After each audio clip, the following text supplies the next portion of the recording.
Schopenhauer admirait profondément les stoïciens. Il citait constamment Sénèque. Et surtout, il a poussé leurs idées sur le détachement social jusqu'à leurs conclusions logiques les plus radicales. Vous pratiquez la dichotomie du contrôle d'Épictète? Vous savez que l'opinion des autres est hors de votre contrôle? Parfait. Schopenhauer va vous montrer ce qui se passe quand on prend vraiment ses principes au sérieux. Cette vidéo n'est pas une trahison du stoïcisme, c'est son prolongement naturel. Marc Aurèle écrivait dans la solitude. Sénèque se retirait régulièrement du monde. Il savait quelque chose que Schopenhauer a explicité brillamment. L'intelligence profonde mène naturellement à la solitude. Si vous vous demandez pourquoi votre pratique stoïcienne vous éloigne parfois socialement, si vous sentez un décalage grandissant avec le monde moderne, cette vidéo va tout éclaircir. Prêt pour une dose de vérité sans filtre? C'est parti. Pourquoi est-ce que plus quelqu'un développe sa conscience, plus il se retire du théâtre social? Pourquoi ceux qui possèdent une intelligence profonde trouvent-ils leur force non pas dans l'agitation collective, mais dans le calme de leur propre compagnie? Se pourrait-il que ce que nous appelons vie sociale soit en réalité une fuite organisée de nous-mêmes? Et si la solitude n'était pas un vide, mais une plénitude que seuls quelques-uns ont le courage d'explorer? Aujourd'hui, nous plongeons dans l'une des vérités les plus inconfortables sur la nature humaine. Une vérité articulée avec une précision chirurgicale par Arthur Schopenhauer, un philosophe qui n'a jamais cherché à plaire mais seulement à voir clair. Cette exploration n'est pas pour ceux qui cherchent le réconfort dans les mensonges collectifs. Elle est pour ceux qui ressentent une distance grandissante avec le monde social, qui trouvent plus de sens dans une heure de réflexion que dans une année de conversation, qui savent intuitivement que leur solitude n'est pas un dysfonctionnement mais peut-être leur plus grande force. Nous allons examiner ensemble pourquoi l'intelligence véritable mène presque invariablement au retrait social. Et je vous garantis qu'à la fin de cette exploration, vous ne regarderez plus jamais votre besoin de solitude comme une faiblesse.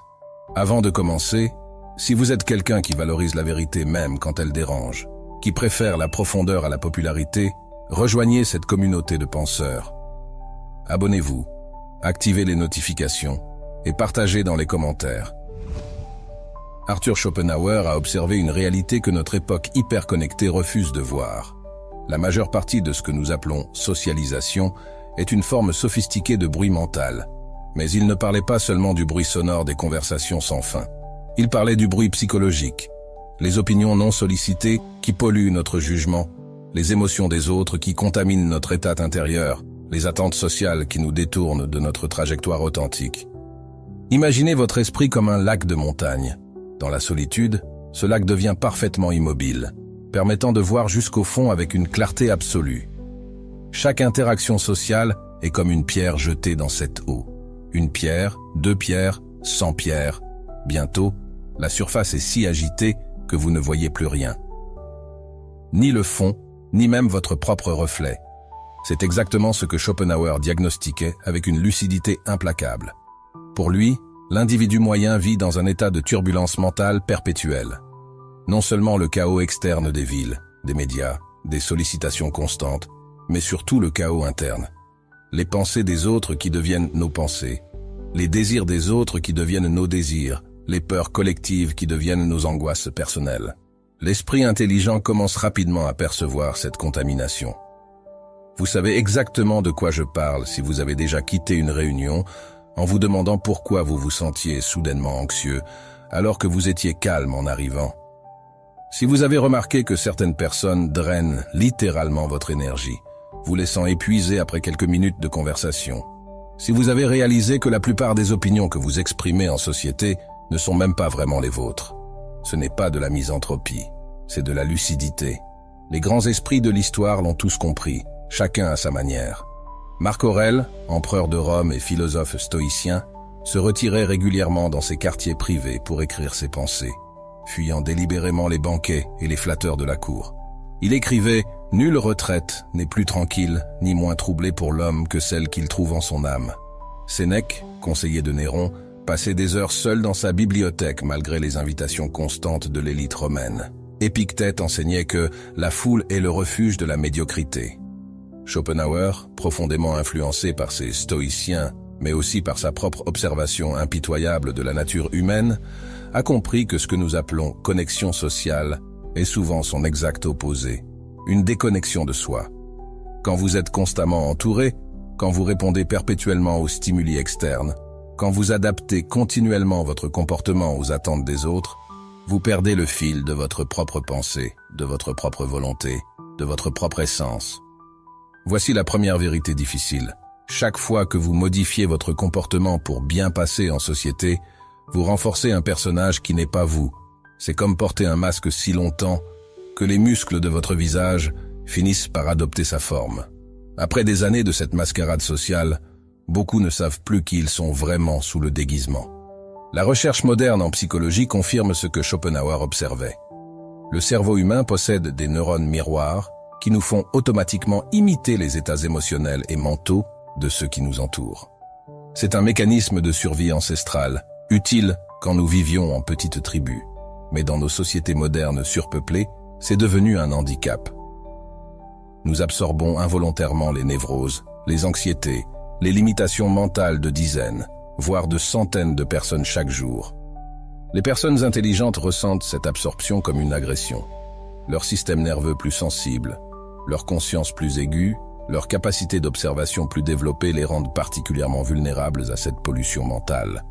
C'est pourquoi elles commencent naturellement à limiter leurs expositions sociales, non par snobisme, mais par instinct de préservation cognitive. Schopenhauer allait plus loin. Il affirmait que la plupart des gens ne cherchent pas la compagnie pour partager ou grandir, mais pour fuir. Fuir quoi? Eux-mêmes, le vide intérieur, l'absence de pensée propre, l'incapacité à supporter leur propre compagnie plus de quelques minutes. Observez comment la personne moyenne réagit à un moment de solitude forcée. Immédiatement, elle saisit son téléphone. Elle allume la télévision. Elle cherche n'importe quelle distraction pour ne pas avoir à faire face au silence. Pourquoi? Parce que dans le silence, les questions fondamentales émergent. Qui suis-je vraiment? Qu'est-ce que je veux vraiment? Ma vie a-t-elle un sens?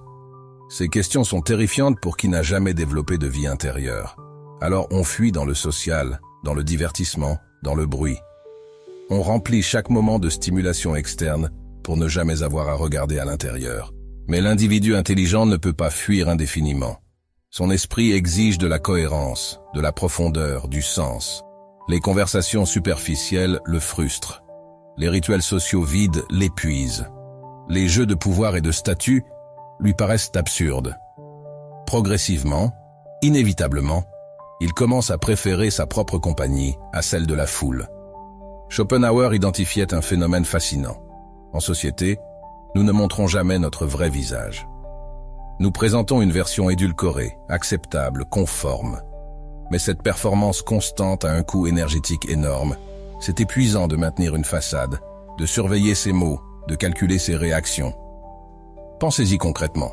Dans une journée sociale typique, combien de fois réprimez-vous ce que vous pensez vraiment? Combien de fois souriez-vous quand vous voudriez rester neutre? Combien de fois acquiescez-vous à des idées que vous trouvez stupides? Chaque fois, vous dépensez de l'énergie psychique précieuse, énergie qui pourrait être utilisée pour penser, créer, comprendre. Les stoïciens romains avaient un concept pour cela. Ils l'appelaient prosopon, le masque social que nous portons. Mais contrairement à nous, ils étaient très conscients de porter ce masque. Ils savaient faire la distinction entre leur rôle social et leur être authentique. Marc Aurèle jouait le rôle d'empereur en public, mais redevenait philosophe en privé. Cette conscience leur permettait de naviguer socialement sans se perdre. Schopenhauer, lui, proposait une solution plus radicale. Minimiser au maximum le temps passé masqué. Pourquoi jouer un rôle quand on peut être authentique? Pourquoi se disperser quand on peut se concentrer? Pourquoi se diluer quand on peut se distiller? Il écrivait « L'homme intelligent cherche l'absence de douleur, non le plaisir ». Cette phrase, profondément stoïcienne dans son essence, révèle sa philosophie de vie. La vie sociale promet des plaisirs, reconnaissance, appartenance, stimulation, mais elle apporte surtout des douleurs, conflits, malentendus, trahisons, déceptions. La solitude, elle, offre la paix. Pas l'euphorie, mais la paix. Et pour un esprit qui pense profondément, la paix vaut plus que tous les plaisirs superficiels. Voici quelque chose que peu comprennent. La solitude choisie n'est pas passive. C'est un acte de rébellion contre la tyrannie du collectif. Dans une société qui mesure la valeur d'une personne à son nombre d'amis, à ses activités sociales, à sa popularité. Choisir la solitude est un acte de résistance. Vous déclarez « Je refuse de sacrifier ma profondeur pour votre superficie. Je refuse de troquer ma clarté contre votre confusion. Je refuse d'échanger mon authenticité contre votre approbation. » Cette déclaration demande du courage. Un courage que Schopenhauer admirait chez les anciens cyniques grecs, ces philosophes qui vivaient selon leurs principes même si cela les marginalisait. Diogène vivait dans un tonneau et se moquait d'Alexandre le Grand. Quand Alexandre lui demanda ce qu'il pouvait faire pour lui, Diogène répondit « Ôte-toi de mon soleil ». Voilà le courage de celui qui a trouvé sa richesse en lui-même. Schopenhauer observait aussi que l'intelligence crée une asymétrie douloureuse dans les relations sociales. Plus votre esprit est développé, plus il vous est difficile de trouver des pairs véritables. C'est mathématique. Si vous êtes dans les 5% supérieurs en termes de profondeur de pensée, 95% des gens ne peuvent pas vous suivre dans vos réflexions. Ce n'est pas de l'élitisme, c'est une réalité statistique. Un physicien quantique ne peut pas discuter de ses recherches avec quelqu'un qui n'a jamais étudié la physique. Un philosophe ne peut pas explorer les nuances de l'épistémologie avec quelqu'un qui n'a jamais questionné la nature de la connaissance. Cette impossibilité de partage crée une solitude même en compagnie. Mais Schopenhauer voyait dans cette solitude forcée une opportunité, celle de développer une richesse intérieure que rien ne peut vous enlever. Les stoïciens parlaient de l'autarkeia, l'autosuffisance de l'âme.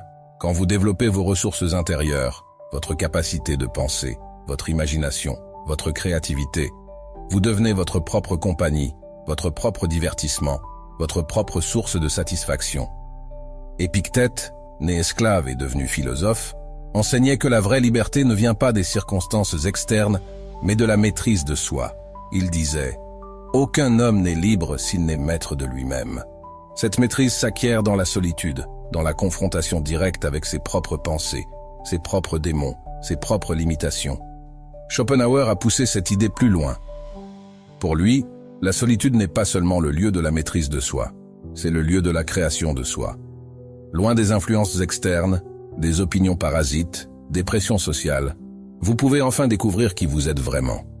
Pas qui vous devriez être selon la société, pas qui vos parents voulaient que vous soyez, pas qui vos amis pensent que vous êtes, mais qui vous êtes, fondamentalement, essentiellement. Cette découverte est souvent déstabilisante.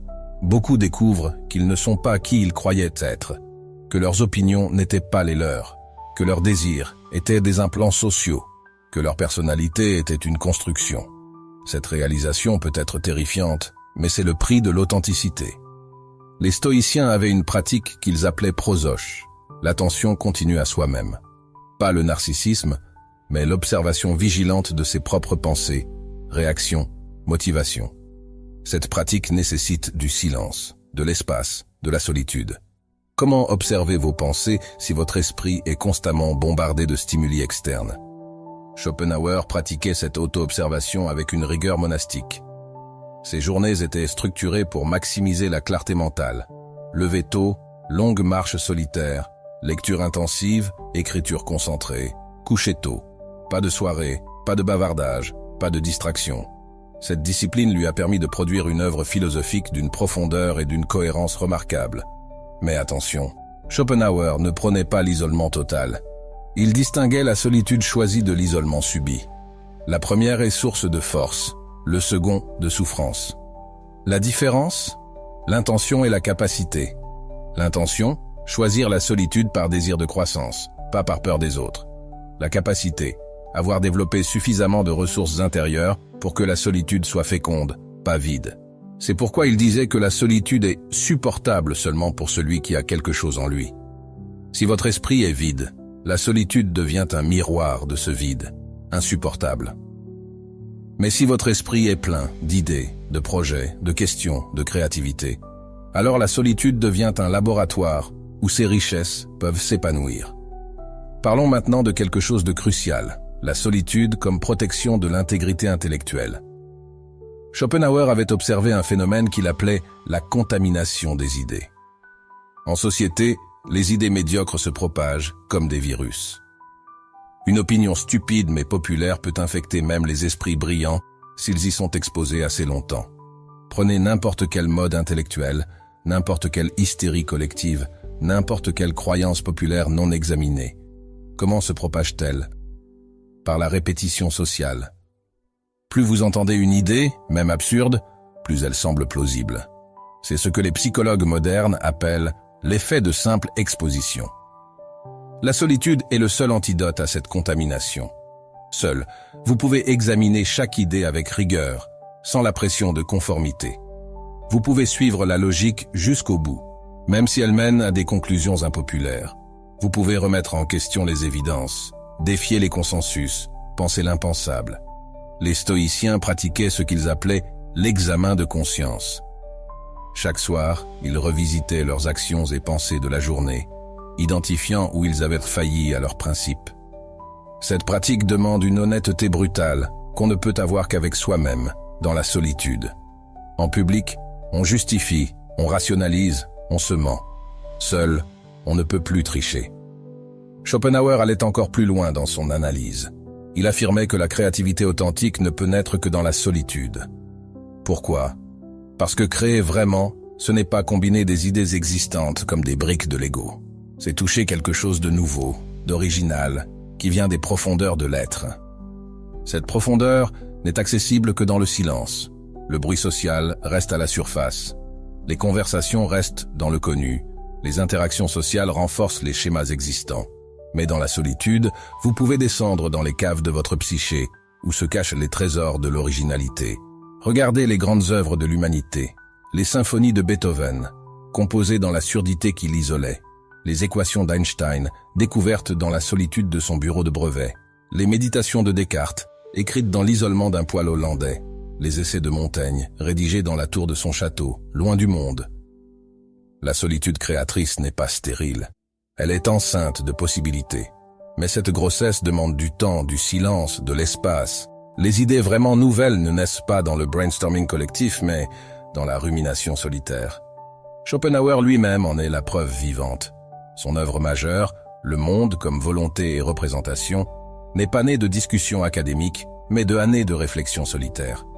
Il a eu le courage de penser contre son époque, de développer un système philosophique original qui allait à l'encontre de l'optimisme dominant. Ce courage ne vient que de la solitude, où l'opinion publique perd son pouvoir. Abordons maintenant un aspect souvent négligé, la solitude comme entraînement à la mort. Cela peut sembler morbide, mais c'est profondément libérateur. Les stoïciens pratiquaient la meditatio mortis, la méditation sur la mort, pas par morbidité, mais pour apprécier la vie et perdre la peur. Schopenhauer comprenait que la peur de la solitude et la peur de la mort sont intimement liées. Les deux nous confrontent au néant apparent, à l'absence, au vide.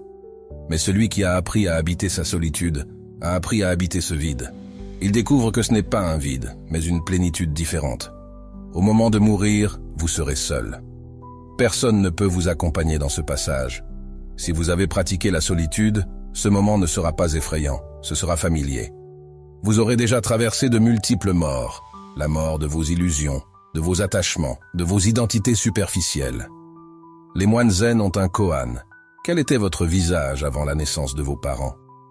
Cette question ne peut être contemplée que dans la solitude absolue, où toutes les identités construites se dissolvent. Schopenhauer touchait cette même vérité. Dans la solitude profonde, vous découvrez ce qui en vous ne meurt jamais. Cette découverte transforme tout. Vous n'avez plus besoin de l'approbation des autres parce que vous avez touché quelque chose d'indestructible en vous. Vous n'avez plus peur du rejet parce que vous savez que votre essence ne peut être rejetée. Vous n'avez plus besoin de vous accrocher aux relations parce que vous avez trouvé la relation fondamentale, celle avec votre propre être. Parlons de la dimension pratique. Comment cultiver une solitude féconde dans notre monde hyper connecté?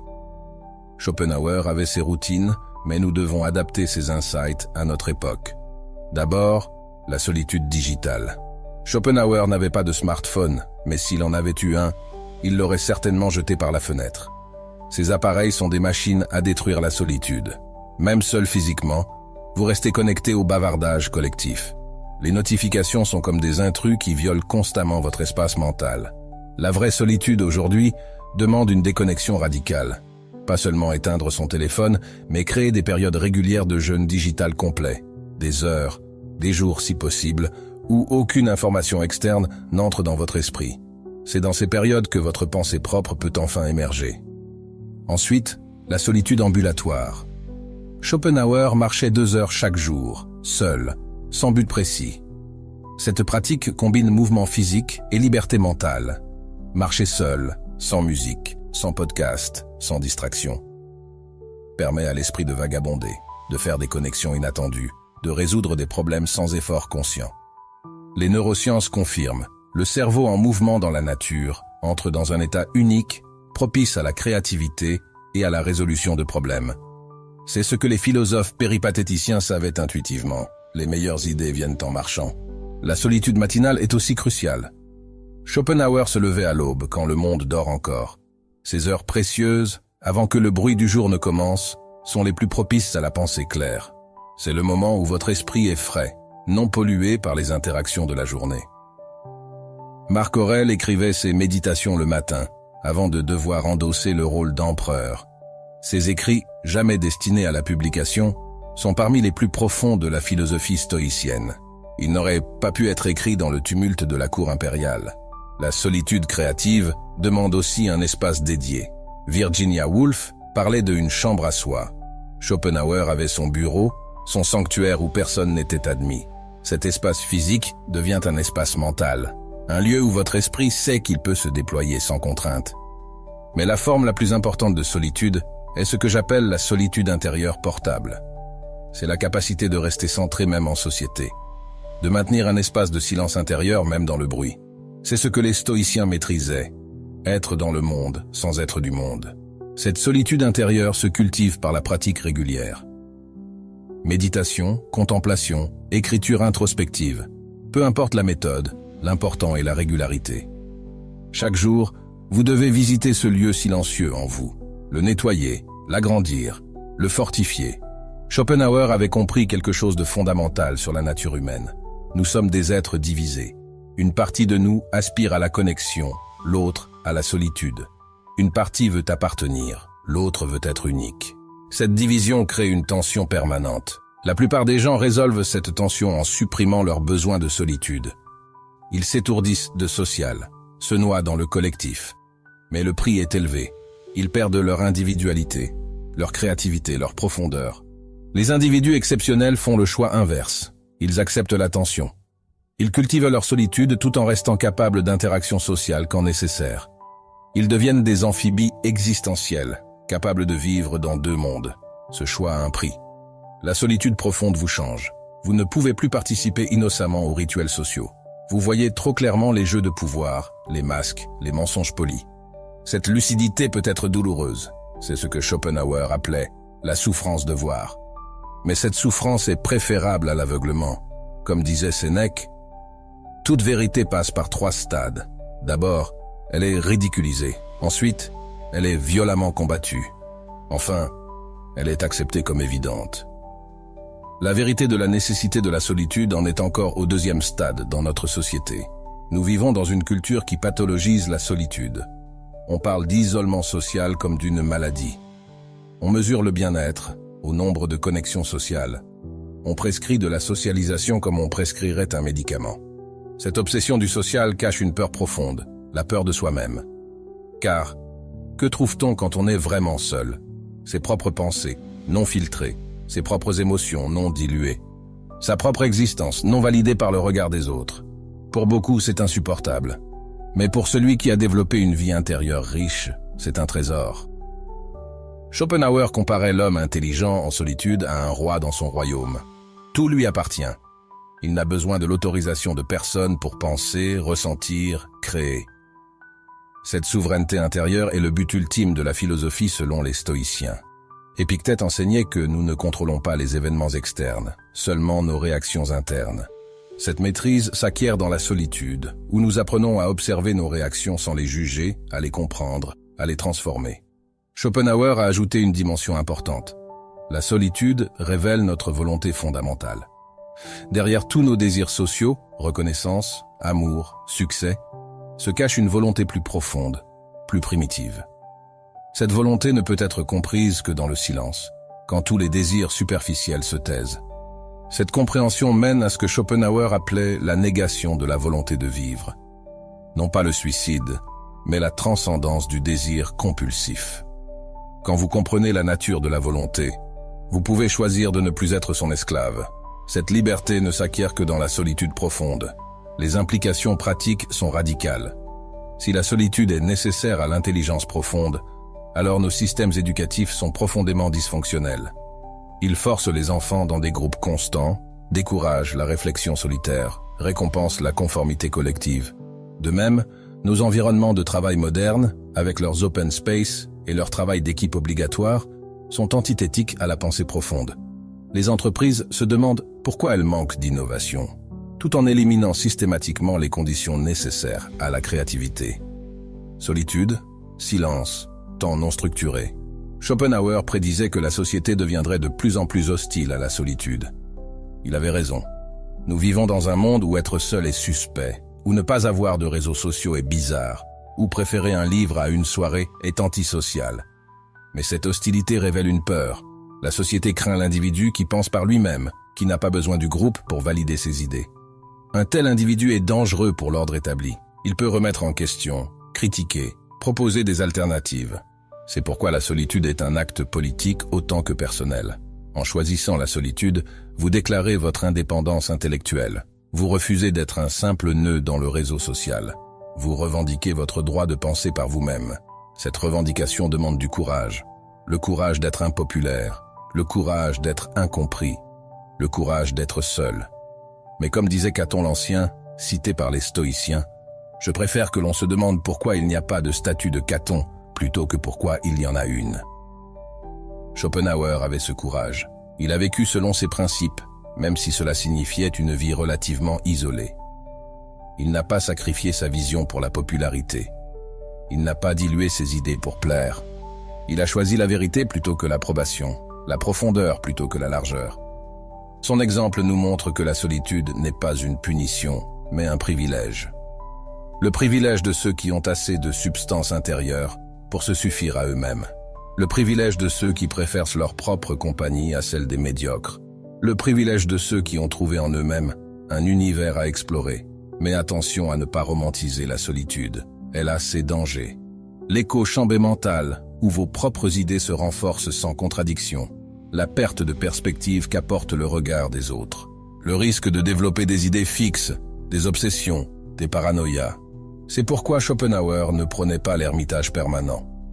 Il recommandait des doses mesurées de socialisation, comme on prendrait un médicament, juste assez pour rester connecté à la réalité commune, pas assez pour perdre sa singularité.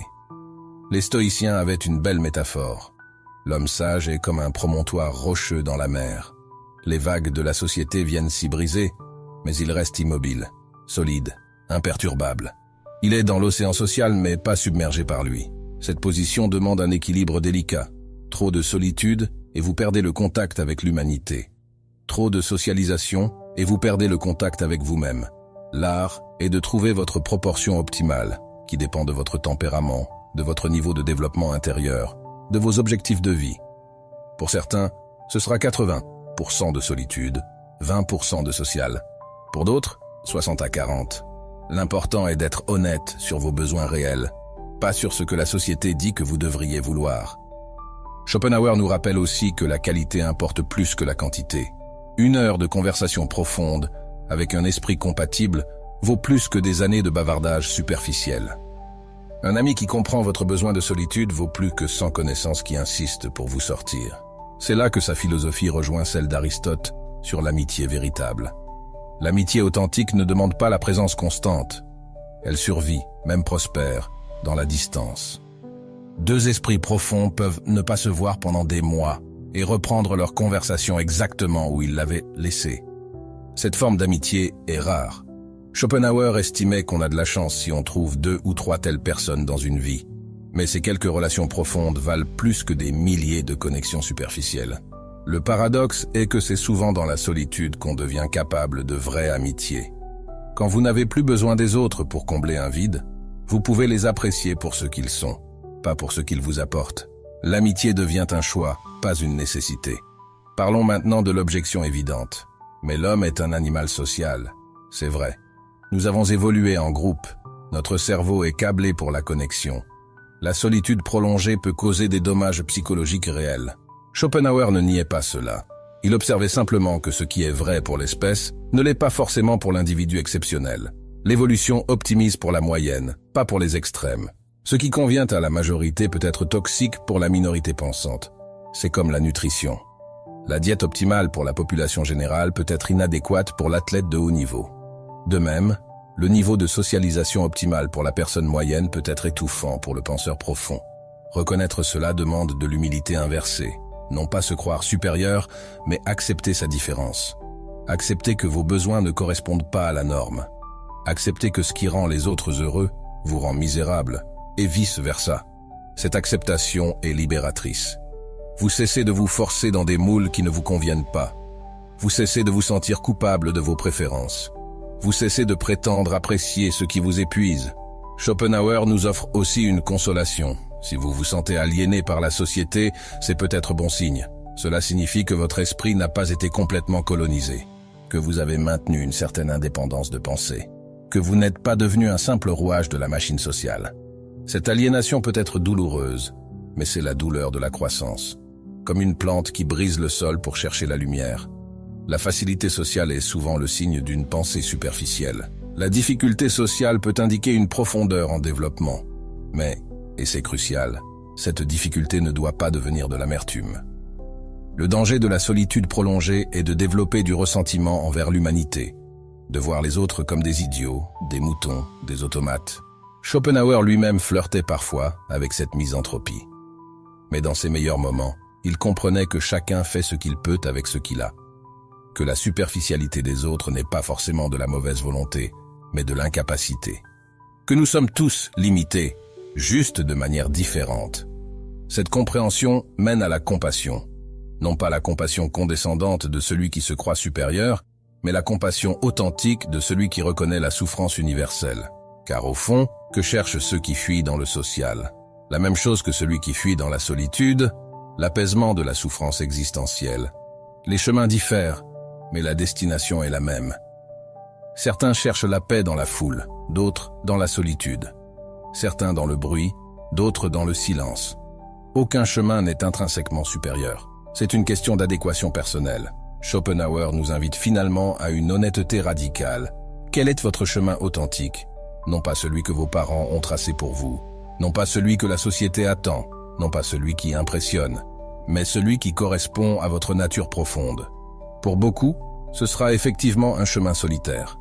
Non pas par choix romantique, mais par nécessité existentielle. Parce que leur esprit a besoin d'espace pour respirer.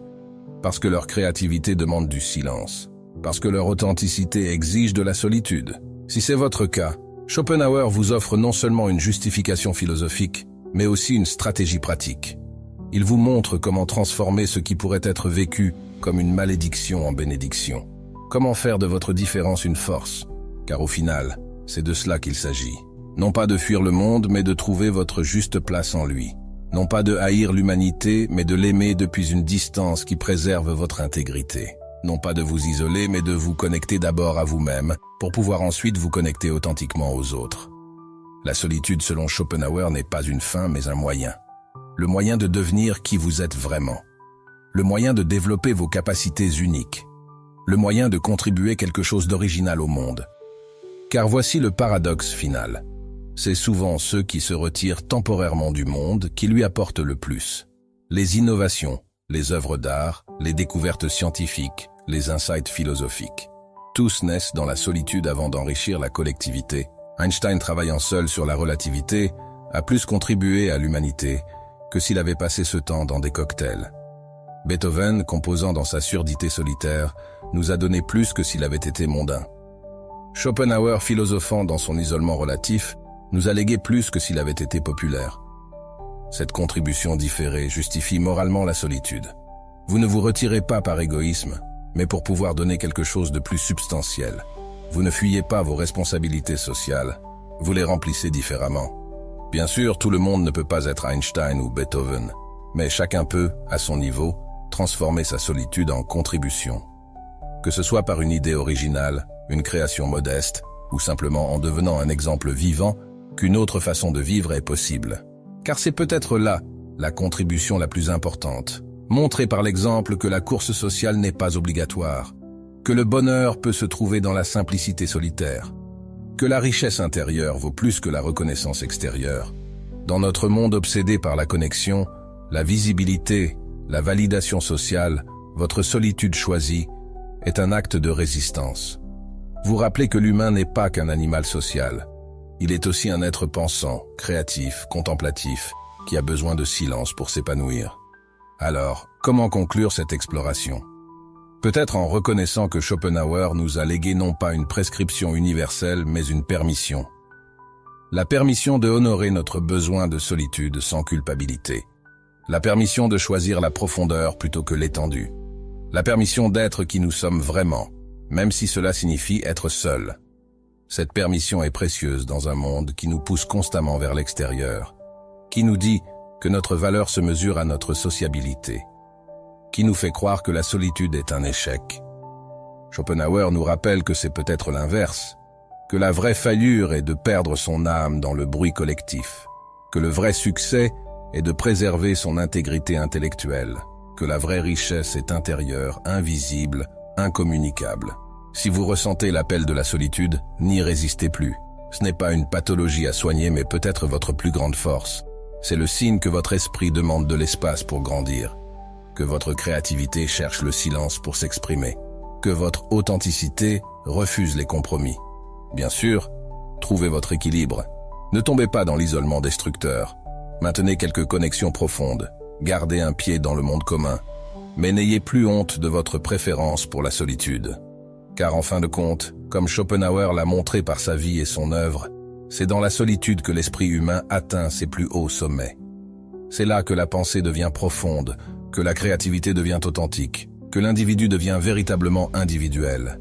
Et dans notre époque de conformisme massif, de pensée grégaire, de following aveugle, nous avons désespérément besoin d'individus qui pensent par eux-mêmes, qui questionnent les évidences, qui proposent des alternatives, qui montrent d'autres façons d'être humain. Ces individus ne naissent pas dans le bruit, mais dans le silence. Ils ne se forment pas dans la foule, mais dans la solitude.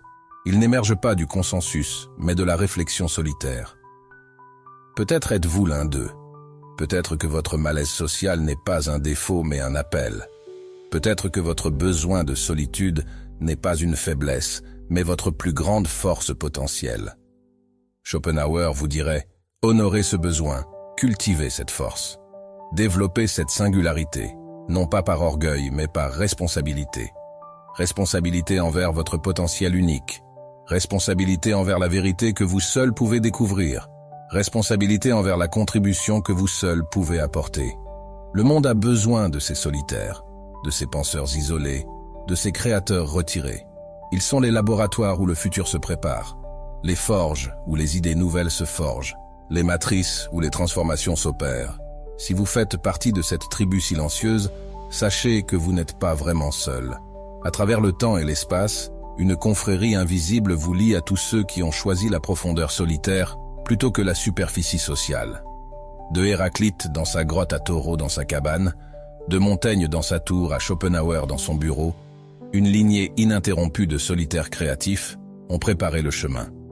Vous marchez dans leurs pas, non pas en les imitant, mais en trouvant votre propre forme de solitude féconde, votre propre équilibre entre retrait et engagement, votre propre manière de transformer l'isolement en création. Car c'est là, finalement, le message de Schopenhauer. La solitude n'est pas une destination, mais un outil pour devenir qui vous êtes vraiment, un outil pour penser clairement, un outil pour créer authentiquement, un outil pour vivre selon vos propres termes. Utilisez cet outil sagement, ni trop, ni trop peu, avec conscience et intention, avec courage et compassion, avec la rigueur du philosophe et la sensibilité de l'artiste. Et quand le monde vous demandera pourquoi vous choisissez la solitude, vous pourrez répondre avec Schopenhauer, parce que c'est là que je deviens vraiment moi-même, c'est là que ma pensée devient claire, c'est là que ma créativité s'épanouit, c'est là que je trouve non pas le vide, mais la plénitude. Cette réponse ne convaincra pas tout le monde, elle n'a pas besoin de le faire, elle doit seulement résonner avec votre vérité intérieure. Car au final, c'est la seule validation dont vous avez vraiment besoin, la vôtre. Schopenhauer nous a montré qu'il est possible de vivre une vie riche, productive, significative dans une solitude relative.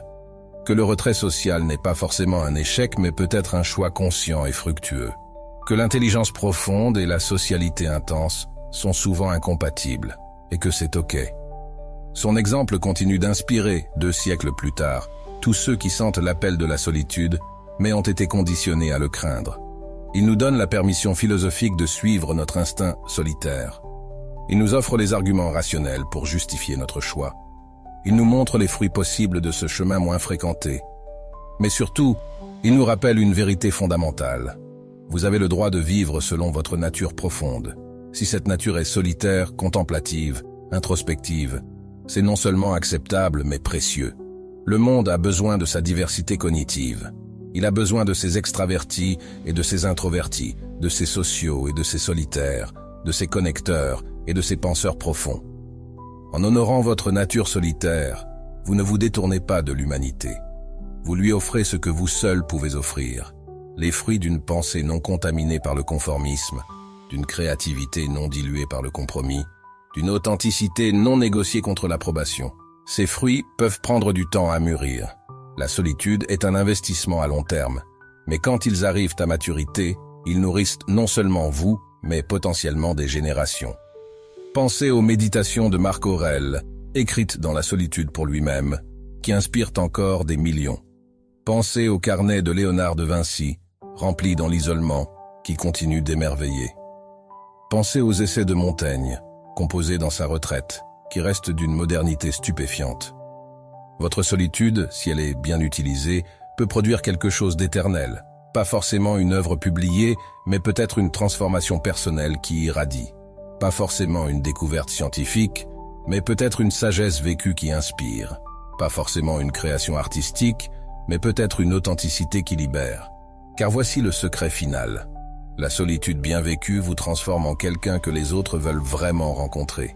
Paradoxalement, c'est en vous retirant que vous devenez plus intéressant, plus profond, plus magnétique.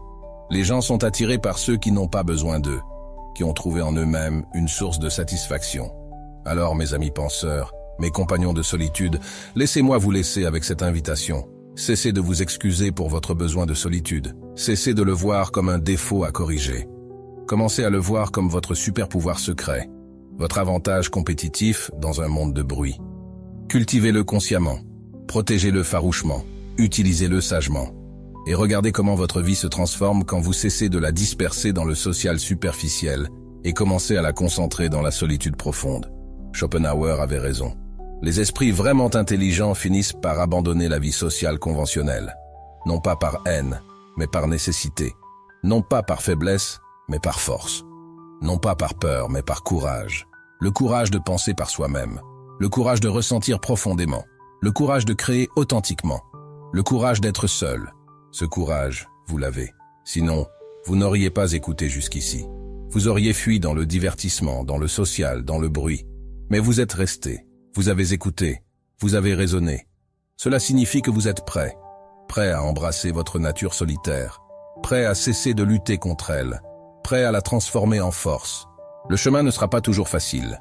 Il y aura des moments de doute, de solitude douloureuse, de questionnement.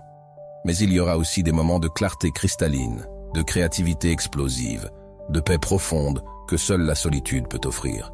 Et au bout du chemin, vous ne trouverez peut-être pas le bonheur au sens conventionnel, mais vous trouverez quelque chose de plus précieux, l'authenticité, la cohérence entre qui vous êtes et comment vous vivez, l'alignement entre votre nature profonde et votre existence quotidienne. C'est cela, finalement, le cadeau de Schopenhauer. Non pas une philosophie pessimiste qui déprime, mais une permission libératrice qui permet.